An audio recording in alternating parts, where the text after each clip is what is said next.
ನಮಸ್ಕಾರ. ಮಾತನಾಡುವ ಮರ ನೀವೆಲ್ಲೂ ನೋಡಿರೋದಕ್ಕೆ ಸಾಧ್ಯನೇ ಇಲ್ಲ, ನೀವೆಲ್ಲೂ ಕೇಳಿರೋದಕ್ಕೆ ಸಾಧ್ಯ ಇಲ್ಲ. ವಿಜ್ಞಾನಕ್ಕೆ ಸವಾಲು ಈ ಮರ. ಆ ಒಂದೇ ರಾತ್ರಿ ಕೋಟ್ಯಾಧಿಪತಿಯನ್ನಾಗಿ ಮಾಡುವ ಶಕ್ತಿ ತಾಕತ್ತಿದೆ ಈ ಮರಕ್ಕೆ. ಆ ದುಡ್ಡಿನ ಕಂತೆಗಳನ್ನು ಹಾಸಿಗೆ ಮೇಲೆ ಹಾಸಿಕೊಂಡು ಮಲಗುವ ಹಾಗೆ ಮಾಡುತ್ತೆ. ಆ ಈ ಮರ ನೀವೆಲ್ಲೂ ಕೇಳಿರೋದಕ್ಕೆ ನೋಡಿರೋದಕ್ಕೆ ಸಾಧ್ಯನೇ ಇಲ್ಲ. ಯಾವ ಮರ ಅಂತ ಹೇಳ್ತೀನಿ, ವಿಡಿಯೋನ ಪೂರ್ತಿ ನೋಡಿ, ಸ್ಕಿಪ್ ಮಾಡ್ದಲೇ ನೋಡಿ. ಮೊದಲು ಹೊಸದಾಗಿ ವಿಡಿಯೋ ನೋಡ್ತಾ ಇದ್ದವರು, ಮೊದಲನೇ ಬಾರಿ ವಿಡಿಯೋ ನೋಡ್ತಾ ಇದ್ದವರು ಚಾನಲ್ ಸಬ್ಸ್ಕ್ರೈಬ್ ಮಾಡ್ಕೊಳ್ಳಿ. ನೋಡ್ರಿ, ಈ ಕಂಡು ಜ್ಯೋತಿಷಿಗಳ ಹತ್ರ ಹೋಗೋ ಬದಲು, ಕಂಡು ಜ್ಯೋತಿಷಿಗಳಿಗೆ ಫೋನ್ ಮಾಡೋ ಬದಲು, ಈಗ ಭೂಮಿ ಮೇಲೆ ಒಬ್ಬ ಮನುಷ್ಯ ನಾವು ಹುಟ್ಟಿದ್ದೀವಿ ಅಂತಂದರೆ ಸುಖನೂ ಇರುತ್ತೆ, ದುಃಖನೂ ಇರುತ್ತೆ, ನೋವುಗಳು ಇರ್ತವೆ, ನಲಿವುಗಳು ಇರ್ತವೆ, ಕಷ್ಟಗಳು ಬರುತ್ತೆ. ಇದು ಸರ್ವೇ ಸಾಮಾನ್ಯ.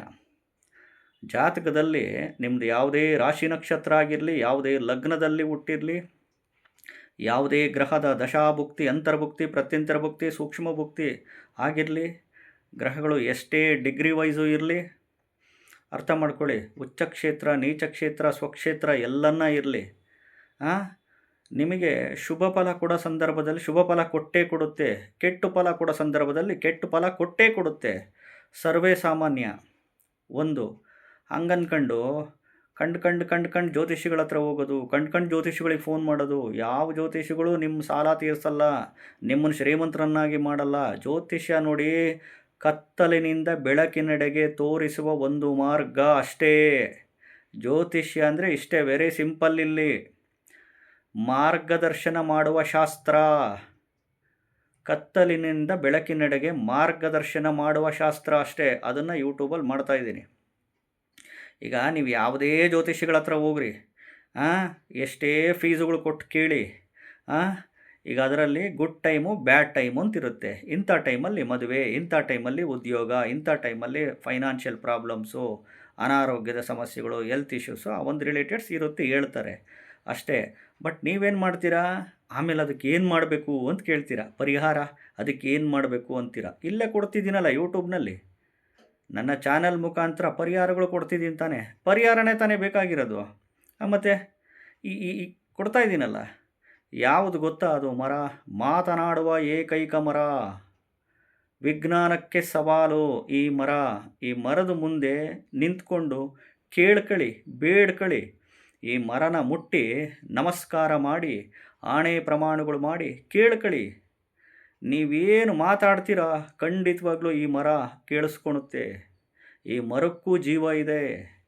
ನೀವೇನು ಮಾತಾಡ್ತೀರೋ, ನೀವೇನು ಕಷ್ಟಗಳು ಹೇಳ್ಕೊಂತೀರ, ಈ ಮರ ಕೇಳುತ್ತೆ, ಈ ಮರ ಆಶೀರ್ವಾದ ಮಾಡುತ್ತೆ. ಅದಕ್ಕೆ ಯಾವ ಮರ ಗೊತ್ತಾ ಅದು? ತಾರೆ ಮರ, ತಂಡಿ ಮರ, ತಾರಾ ವೃಕ್ಷ. ಶನಿದೇವನಿಗೆ ಇಷ್ಟವಾದ ವೃಕ್ಷ, ಶನಿದೇವನ ಪ್ರಿಯವಾದ ವೃಕ್ಷ. ಕರೆಕ್ಟಾಗಿ ಶನಿವಾರ ಮಧ್ಯಾಹ್ನ 12ರಿಂದ 12:30 ಒಳಗಡೆ ಹೋಗಿ ಮರನ ನಮಸ್ಕಾರ ಮುಟ್ಟಿ 8 ಪ್ರದಕ್ಷಿಣೆ ಮಾಡಿ ಕೇಳ್ಕೊಳ್ಳಿ.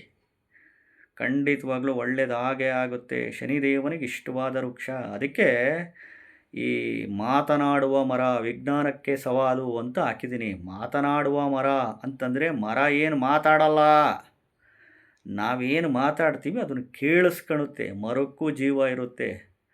ಶನಿದೇವ ಆ ಒಂದು ಮರದಲ್ಲಿ ವಾಸವಾಗಿರ್ತಾನೆ ಅಂತ ಹೇಳುತ್ತೆ, ಆಶೀರ್ವಾದ ಮಾಡುತ್ತೆ. ಶನಿದೇವ ಅಂದರೆ ಕರ್ಮದಾತ. ಒಳ್ಳೇದು ಮಾಡಿದ್ರು, ಕೆಟ್ಟದು ಮಾಡಿದ್ರು. ಒಳ್ಳೇದು ಮಾಡಿದರೆ ಟಾಪ್ ಲೆವೆಲ್ಲಿಗೆ ಕರ್ಕೊಂಡು ಹೋಗ್ತಾನೆ, ಮಾಡಬಾರ್ದು ಕೆಟ್ಟದು ಮಾಡಿದರೆ ಕರ್ಮ ಅನುಭವಿಸಂಗೆ ಮಾಡ್ತಾನೆ. ಕಾಮನ್ ಸೆನ್ಸ್ ಇಟ್ಕೊಳ್ಳಿ, ಸಿಕ್ಸ್ತ್ ಸೆನ್ಸ್ ಆಪ್ರೇಟ್ ಮಾಡಿ, ಲೈಫ್ ಸ್ಟೈಲ್ನ ಬದಲಾವಣೆ ಮಾಡ್ಕೊಳ್ಳಿ. ಇನ್ನು ಕಷ್ಟಪಟ್ಟು ಬೆವರು ಸುರಿಸಿ ಉದ್ಯೋಗ, ವ್ಯಾಪಾರ, ವ್ಯವಸಾಯ, ಕೃಷಿ ಮಾಡಿ ಖಂಡಿತವಾಗ್ಲೂ ಒಳ್ಳೆಯದು ಹಾಗೇ ಆಗುತ್ತೆ. ನಮಸ್ಕಾರ.